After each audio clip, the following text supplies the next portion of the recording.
வணக்கம், welcome to Guru Shanthi kitchen. இன்றைக்கி ஒரு அருமையான சிக்கன் வறுவல் ரெசிபி தாங்க பார்க்க போகிறோம். நல்ல காரசாரமான சிக்கன் வறுவலாக இருக்கும். இதில் ஸ்பெஷலாக மசாலா எதுவும் நம்ம ப்ரிப்பேர் பண்ணி செய்ய போகிறது கிடையாது. எப்போவும் வீட்டில் யூஸ் பண்ணுற குழம்பு மிளகாய் பொடி வச்சு தான் இந்த சிக்கனை ரொம்ப டேஸ்டியாக செய்ய போகிறோம். வாங்க இதை டேஸ்ட்டாக சிம்பிளாக எப்படி செய்யறதுன்னு சொல்லி வீடியோக்குள்ளே போய் பார்க்கலாம். இதுக்கு ஒரு பேன் எடுத்து வச்சுருக்கேன். இதில் 3 ஸ்பூன் நல்லெண்ணெய் சேர்த்துக்கலாம். கண்டிப்பாக நல்லெண்ணெய் தாங்க சேர்க்கணும் நான்வெஜ்ஜுக்கெலாம், அப்போ தான் நல்ல டேஸ்ட்டாக இருக்கும் உங்களுக்கு. இப்போ இதில் மசாலா பொருட்கள் சேர்த்துக்கலாம். நான் ரொம்ப குறைவாக தான் சேர்க்குறேன். 2 பிரிஞ்சி இலை, 3 துண்டு பட்டை, 4 கிராம்பு, 1/4 ஸ்பூன் சோம்பு சேர்த்துக்கலாம்.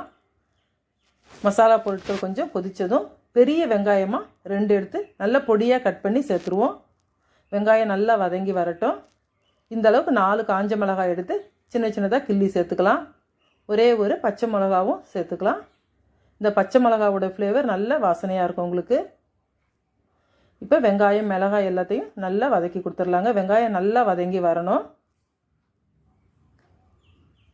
பாருங்கள், இந்த அளவுக்கு வதங்கி வந்தால் சரியாக இருக்கும். இப்போ இது கூட ஒரே ஒரு பெரிய தக்காளியாக சேர்த்துக்கலாம்.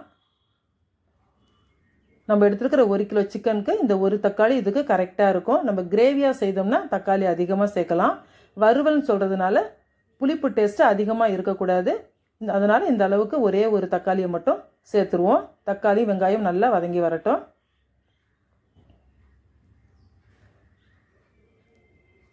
பாருங்கள், வெங்காயம் தக்காளி சேர்ந்து நல்லா வதங்கியாச்சு. இப்போ இதில் 1 கிலோ சிக்கன் சேர்த்துக்கலாம். இதை நல்லா மஞ்சப்பொடி உப்பெல்லாம் சேர்த்து நல்லா கழுவி எடுத்துருக்கிறேன். இப்போ இந்த சிக்கனை இதில் சேர்த்து விட்டுறலாம். இந்த மாதிரி கழுவி எடுக்கும்போது சிக்கன் உங்களுக்கு நல்லாயிருக்கும், ஸ்மெல் எதுவும் வராது. இதில் 2 ஸ்பூன் இஞ்சி பூண்டு பேஸ்ட்டு சேர்த்துக்கலாம். அது கூடவே தேவையான உப்பையும் சேர்த்து விட்டு நல்லா கிளறி கொடுத்துடலாம்.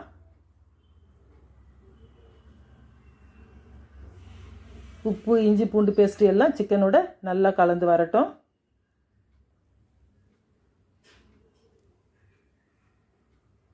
இந்த சிக்கன் சாப்பிட்றதுக்கு ரொம்ப டேஸ்ட்டாக இருக்குங்க. நல்ல காரசாரமான சிக்கனாக இருக்கும் இது. இப்போ இது கூட மசாலா பொருட்கள் சேர்த்துடலாம். நான் இந்த ஸ்பூனில் தான் சேர்க்குறேன். இப்போ இதில் பேசிக்காக வீட்டில் எப்பவும் செய்கிற குழம்பு மிளகாய் பொடியிலேருந்து 3 ஸ்பூன் சேர்த்துக்கலாம். ஒரே ஒரு ஸ்பூன் தனி மிளகாய் பொடி சேர்த்துக்கலாம். 3/4 ஸ்பூன் மிளகுத்தூள். அவ்வளோதாங்க இதுக்கு மசாலா பொருட்களை. இதை தாண்டி வேறு எதுவும் சேர்க்க போகிறது கிடையாது. உங்களுக்கு இது காரம் அதிகம் தெரிஞ்சுதுன்னா நீங்கள் அந்த தனி மிளகாய் பொடியில் கொஞ்சம் குறைச்சி சேர்த்துக்கோங்க. இப்போ எல்லாம் சேர்த்து நல்லா கிளறி கொடுத்துடலாம். உப்பு மிளகாய் பொடி சிக்கன் எல்லாம் சேர்ந்து நல்லா வதங்கி வரட்டும். இது வதக்கும் போதே நல்லா இதிலேருந்து தண்ணி வெளியே வர அளவுக்கு நல்லா வதக்கி கொடுத்துடணுங்க.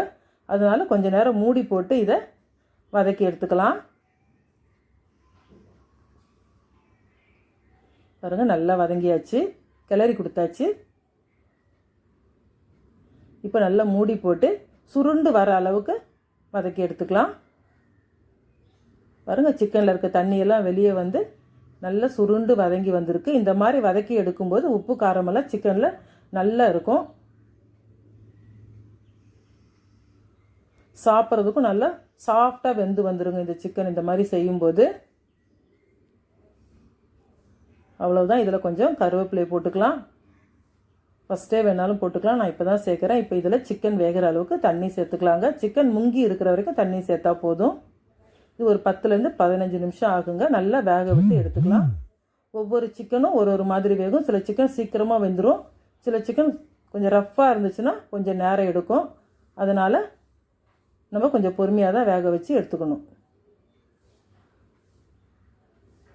இப்போ ஒரு மூடி போட்டு ஒரு 10லேருந்து 15 நிமிஷம் வேக விட்டு எடுத்துக்கலாம். நடுவில் அப்பப்போ ஓப்பன் பண்ணி நல்லா கிளறி கொடுத்து சிக்கன் வெந்துருச்சான்னு பாருங்கள். பாருங்கள், சூப்பராக சிக்கன் நல்லா வெந்து வந்தாச்சு. எனக்கு ஒரு 10 நிமிஷத்தை தாண்டியே வந்துருச்சு. நல்லா சுருண்டு வெந்து வந்திருக்கு பாருங்கள். நல்லா அருமையான ஒரு காரசாரமான சிக்கன் நமக்கு ரெடியாக இருக்குது. இது புதுசாக சமைக்கிறவங்க கூட ரொம்ப ஈஸியாக செய்திடலாங்க. எந்த ஒரு தனியாக ஒரு ஸ்பெஷல் மசாலா எதுவும் நம்ம இதுக்கு ப்ரிப்பேர் பண்ணுறதில்ல. எப்பவும் வீட்டில் யூஸ் பண்ணுற குழம்பு மிளகாய் தூள் தான் சேர்த்துருக்குறோம். அதனால இதை டக்குன்னு யார் வேணால் ஈஸியாக செய்திடலாம். நல்ல சாம்பார் சாதம் ரசம் சாதத்துக்குலாம் இது ரொம்ப டேஸ்ட்டாக இருக்குங்க. வெரைட்டி ரைஸ்க்கும் நல்ல ருசியாகவே இருக்கும். இந்த சிக்கன் சாப்பிட்றதுக்கு நல்ல ஒரு காரசாரமான சிக்கன் நமக்கு தயாராக இருக்குது. பாருங்கள், நல்லா சாஃப்டாக சுருண்டு வதங்கி வந்திருக்கு பாருங்கள். இதே மாதிரி நீங்களும் உங்கள் வீட்டில் ட்ரை பண்ணுங்கள்.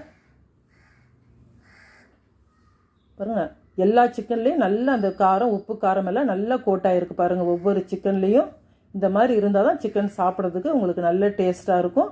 நம்ம இந்த ஸ்டேஜில் இறக்கிட்டோம்னா கரெக்டாக இருக்கும். இதே மாதிரி நீங்களும் உங்கள் வீட்டில் ட்ரை பண்ணி பாருங்கள். ட்ரை பண்ணிவிட்டு கமெண்ட் பண்ணுங்கள், லைக் பண்ணுங்கள், ஷேர் பண்ணுங்கள். இந்த வீடியோ கண்டிப்பாக உங்களுக்கு பிடிக்கும்னு நினைக்கிறேன். பிடிச்சிருந்தால் மறக்காமல் நம்ம சேனலுக்கு சப்ஸ்கிரைப் பண்ணிக்கோங்க. நன்றி, வணக்கம்.